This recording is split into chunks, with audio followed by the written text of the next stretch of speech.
ఈరోజు నడుకుడ గ్రామంలో ఇంచుమించు స్కూల్ భవనాలు కూడా కట్టి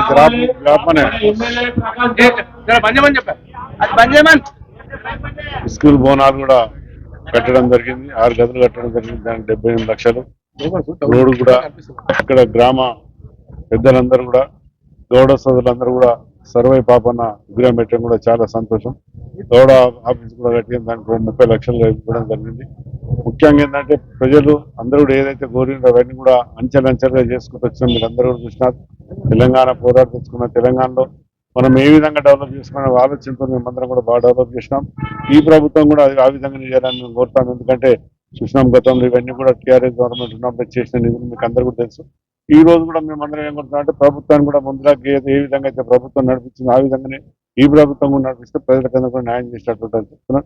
ఇందులో దయచేసి ఈ రోజు ఇంత మంచి కార్యక్రమంలో గ్రామస్తులందరూ కూడా ఎంపీటీసీ, జడ్పీటీసీ, ఎంపీపీ అందరూ కూడా గ్రామ పెద్దలందరూ కూడా గౌడ సోదరులందరూ కూడా ఇంత పెద్ద ఎత్తున చేయడం చాలా సంతోషం. ముఖ్యంగా ఏంటంటే ఏదైనా ఒక ఐకమత్యంతో ఉన్నప్పుడు ఏదైనా సాధించగలుగుతాం. ఐకమత్యంతో ఇక్కడ గౌడ్స్ అంతా కూడా దీనికి మా కమిటీ వాళ్ళు ఉండాలి. దాని తర్వాత సర్వే పాపన్న విగ్రహం కూడా పెట్టాలనే ఆలోచన మంచి ఆలోచన. ఎందుకంటే సర్వే పాపన్న గురించి మనం ఎంత చెప్పినా తక్కువనే. ఆయన ఎంతో కష్టపడి తండ్రి లేనప్పుడు చిన్నతనంలో తండ్రి పోయినాక తల్లి ఎంతో కష్టపడి ఆ విధంగా తీసుకొచ్చి గోల్కొండ జాండేవి రేష్ కూడా ఎంతో మనకు ధైర్యం ఇచ్చిన నాయకుడు సర్వే పాపన్న. అందుకని ఈ రోజు మనం అందరం కూడా ఆ విధంగానే ఉండి మనం కూడా వాళ్ళ బాటలో ఎంతో అంత నడిస్తే మనకందరూ కూడా గ్రామం కానీ అన్ని బాగుపడతాయని అందరూ కూడా కోరుతున్నాం. ఏ ప్రభుత్వం ఉన్నా ఏది చేసినా డెవలప్మెంట్ చేస్తే ఎవరైనా స్వాగతిస్తారు. మేము కూడా 4 సార్లు నేను ఎమ్మెల్యేగా నా కాన్స్టిట్యూన్సీ ప్రజలు అందరూ కూడా ఇక్కడ ఈ గ్రామంలో ఎప్పుడు మెజార్టీ ఇచ్చిన గ్రామం నాకు చాలా సంతోషం ఇస్తుంది ఎప్పుడే కానీ. ఎందుకంటే పుట్టినూరులో ఏదైనా మంచి జరుగుతాయని ఎప్పుడు కోరుతూనే ఉంటాం.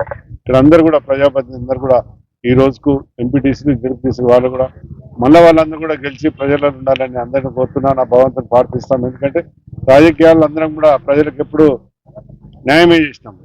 అనుకో న్యాయంగా మనం అందరూ ప్రజలు మళ్ళీ గెలిపారని ఆలోచిస్తున్నాం. మేము కూడా దయచేసి అందరికీ కూడా ఈరోజు ఇంత మంచి కార్యక్రమం చేసినందుకు చాలా సంతోషం. గ్రామస్తులందరూ కూడా మా గౌరవస్తులకు మళ్ళొక్కసారి ఈ ఐకమత్యంతో మీరు అందరు ముందుకు పోతే ఇంకేదైనా చేయగలుగుతుందని చెప్తాను. ఇప్పుడు సర్పంచ్ల పీరియడ్ అయిపోతుంది, ప్రభుత్వానికి ఏం చెప్తాయి? ఎలక్షన్ అయిపోయినా ప్రభుత్వం ఇమీడియట్ గా ఎలక్షన్ పెట్టవలసిన అవసరం ఉంటుంది. పెట్టాలి కూడా.